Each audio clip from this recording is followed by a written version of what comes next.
Hello guys, welcome back to another video tutorial.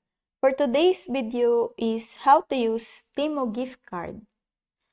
It's just pretty quick and simple, so make sure to watch the video till the end in order to redeem your TEMU gift card.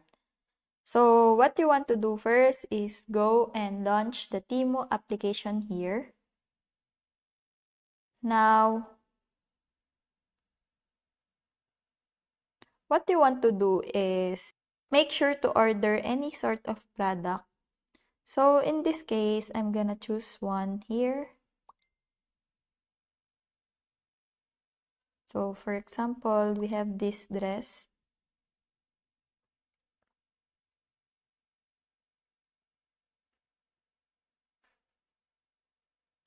And then just make it press the add to cart. And you just need to choose the size. And you can add how many what order you want. Then just press add to cart. Then now you simply want to proceed to checkout page. Press the checkout.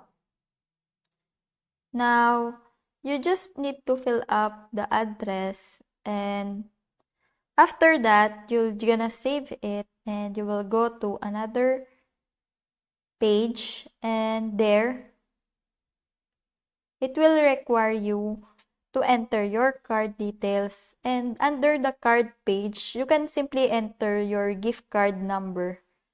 So that way you can use and redeem your TEMU gift card. So that's it. I hope that you learned something and this video helps. And if you have any questions or comments, kindly put it in the comment section below and make sure to subscribe and like to our channel. Thanks!